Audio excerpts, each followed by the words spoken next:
eu disse olha o fogaréu queimando as pontas da paia do meu chapéu. Menina, olha o fogaréu queimando as pontas da paia do meu chapéu.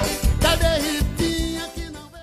Olá, meu terceiro ano! Vamos começar mais uma aula sobre o nosso projeto Valor da Cultura Popular. Essa é a nossa segunda aula, terceiro ano. E hoje nós vamos estar falando sobre a influência indígena nessa festa tão maravilhosa para nós nordestinos, que é o São João. Tá bem legal essa aula, hein? Vamos nessa? Vem comigo!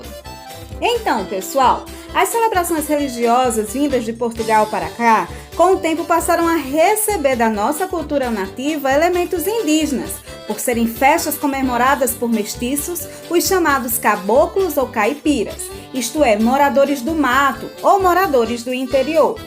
Então, muito do que nós vemos hoje na nossa cultura, junina, aqui do nosso Nordeste, nosso país no todo, tem a influência portuguesa, sim, na quadrilha, por exemplo, nos tipos dos vestidos juninos.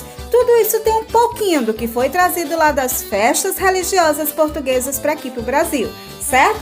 Vocês já devem ter ouvido essa palavra caboclo, né? Ou alguma similar a ela, como por exemplo, caboclo, mamulengo, caiçara, curiboca. Nada mais é, gente, do que a mistura, o mestiço, de branco com índio, certo? Também era a antiga, vamos dizer assim, nomenclatura, o antigo nome dado ao indígena brasileiro.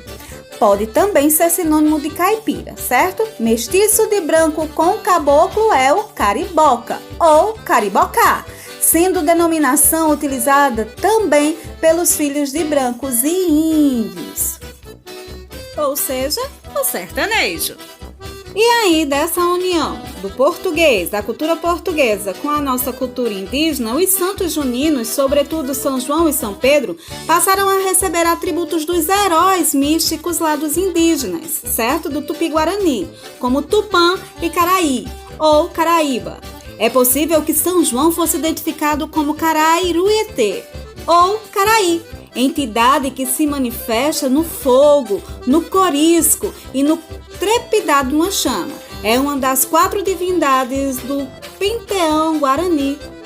Então, gente, essa mistura de cultura aí, e essa lenda, desses índios daí da cultura Tupi-Guarani faz com que se justifique, por exemplo, cada família, sobretudo aqui no Nordeste, fazer uma fogueira na frente da sua casa, numa maneira de homenagear o santo ou pedir uma proteção a ele. Quando o Barão de Suarte chegou aqui nas terras brasileiras, lá por volta do século passado, ele se deparou com uma tradição que havia aqui entre os índios, chamada tradição casamenteira, que era encontrada nessa região por todos os povos indígenas, certo? E que era associada ao fogo e à adivinhação. Tratava-se de pegar um ramo de manjericão e depois de passá-lo pela fogueira, ele era jogado pela moça em cima de uma das suas ocas, das ocas indígenas, certo? Sobre o telhado das ocas indígenas. Se no dia seguinte continuasse verde o manjericão, o noivo seria um jovem rapaz. Se murchasse, seria um dos sábios, um dos idosos da tribo. A essa prática, nós aqui do Nordeste chamamos de simpatia, porém nada mais é do que uma prática indígena, gente, um jeito que os indígenas tinham de oferecer, aquela moça que precisava casar na aldeia, aquele deus do fogo, e ele mostrar se seria um homem novo ou se seria um homem velho. Daí surgiu o nome da tradição que conhecemos hoje, de tradição casamenteira, tá certo? E aí, na nossa região, entra a história do Santo Antônio, mas aí já é outra conversa, tá bom? Que se mistura aí as ideologias religiosas, ok, pessoal? E a festa do São João fundiu-se no Brasil com a festa do Tupi do Milho, celebrada em agosto, quando se comemora o início do Ano Novo, que é uma tradição ainda conservada entre os índios Guarani Mibiá. Esse povo denomina essa época de Arapiaú, tempo novo, certo? É o que significa esta palavrinha, tempo novo. E é neste período, em algumas aldeias, que ocorre a festa do milho, tá, pessoal? Que é quando se reúnem as comunidades indígenas entre os parentes de aldeias vizinhas e os que moram nessa aldeia onde está acontecendo a festa, e se comemora por vários dias, né, essa festa do milho. E é daí, pessoal, que surge a crença de pedir proteção pelas plantações, né? Pelo cultivo das plantações, principalmente do milho aqui no Nordeste. E surge também uma história muito curiosa, que vocês já devem ter ouvido falar. É o batismo da boneca do milho. Vocês já ouviram falar da boneca do milho, não é? Pois é, ela surgiu aí, dessa tradição guarani, dessa tradição das festas do milho. Além do milho, pessoal, encontra-se nessa festa outros alimentos de origem indígena. Vocês devem lembrar, lá no início do ano, a gente estudou, né, sobre a origem culinária brasileira, né, e nós vimos o quanto a influência indígena está presente nessa culinária. Lembra, pessoal?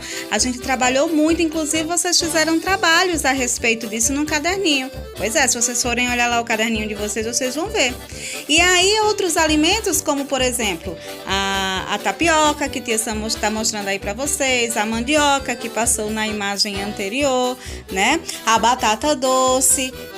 Essas duas últimas, no caso, né, a mandioca e a batata doce, são servidas de diversas formas, né? Assada, cozida, como bolo, né? Lá em Minas Gerais, por exemplo, são acrescentados ao famoso pé de moleque e a paçoca de amendoim, né? Então, ó, mais um, amendoim também veio lá, né? Também é um alimento indígena. E aí vem o guaraná, o cultivo do açaí, entre tantos outros alimentos que estão tão presentes na nossa cultura hoje, certo? Principalmente na festa junina. Mas eu também tenho outra curiosidade para vocês, né? Quanto a São Pedro. São Pedro foi identificado, vocês sabiam, como Tupã, o poderoso Tupã dos indígenas? Pois é, o senhor da chuva e dos trovões. Embora não fosse o deus mais famoso do panteão tupi, muitas vezes assumiu o papel primordial, como se lê nos registros de missionários e cronistas coloniais. Essa ligação, gente, entre o Tupã e o São Pedro, né, é muito frequente aqui nas regiões do Brasil, né? Quando se identifica São Pedro como responsável pela chuva, está justamente se referindo a Tupã, que é o deus da chuva, que é o deus do trovão, né? E para concluir essa aula, gente, eu vou deixar um videozinho para vocês aí, certo? Para vocês conhecerem um pouco mais a influência indígena nas nossas festividades juninas, tá? Beijo, beijo! Tchau, tchau!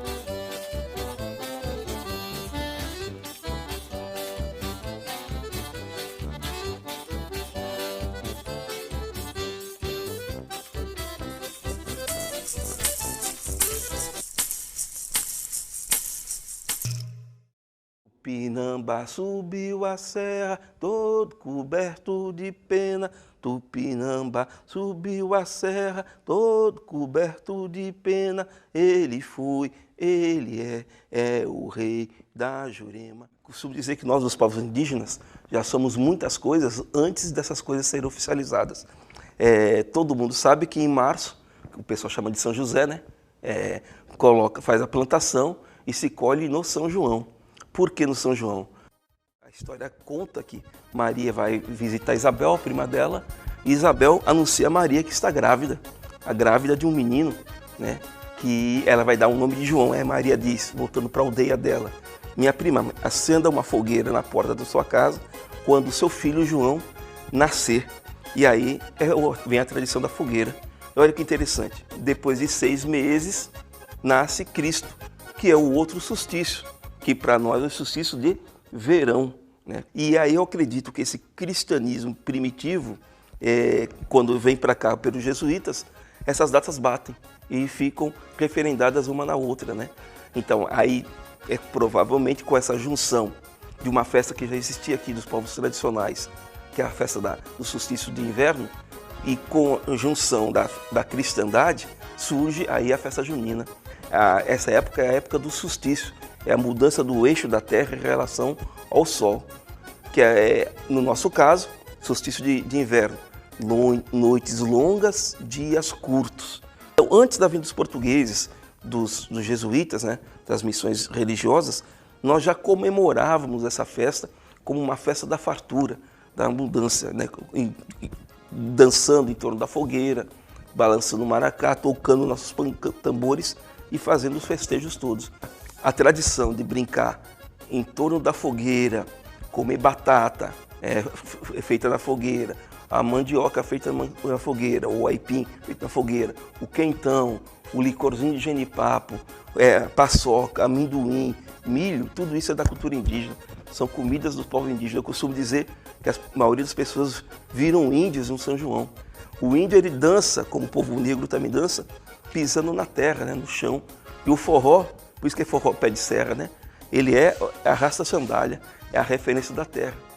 A gente saiu plantando milho, agora é recolher o milho e é muita comilança, né? É assar o milho na fogueira, né? Que é fazer a brincadeira, é fazer o poranci, é contar a história na roda do fogo, na roda da fogueira. Esse é um momento que nós, povos indígenas, fortalecemos mais nossos espíritos mesmo, né? É um tempo de fortalecimento interno e de muita alegria. Por isso que eu acho que seria, tenho certeza, né? Seria importante sempre ter esse resgate, né? É um contínuo processo de apagar a presença indígena na cultura brasileira. Muita gente fala assim, professor Cazé, a presença da cultura negra e da história negra na cultura brasileira eu consigo achar. O carnaval, o samba e a capoeira, de vez em quando só fica nisso também, que é um erro, né? São muitas outras coisas também. A presença portuguesa também, a língua. E por que a gente não acha a cultura indígena? Na minha leitura é proposital, né? Nós temos um direito originário ao território. Nós, os índios, não éramos donos do território. Nós somos a própria terra. Esse direito é um direito congênito originário. Então, nós temos um direito que precede o direito à propriedade privada e o direito ao Estado. Nosso direito é originário, né? Conforme eu disse, nós temos essa cor porque nós somos a terra. Então, na minha leitura, há uma necessidade de quebrar a presença indígena, na presença da cultura brasileira, em você que está me vendo agora, está me ouvindo agora, para você achar que aqui não tem mais índio, né? E tem. Tava no meio da mata, tava no meio da mata, pra quem mandou me chamar? Pra quem mandou me chamar? Eu vim foi beber giroba, eu vim foi beber giroba, balançar meu maracá, balançar meu maracá. Reia, reia, reia, reia, reia, reia, reia, reia.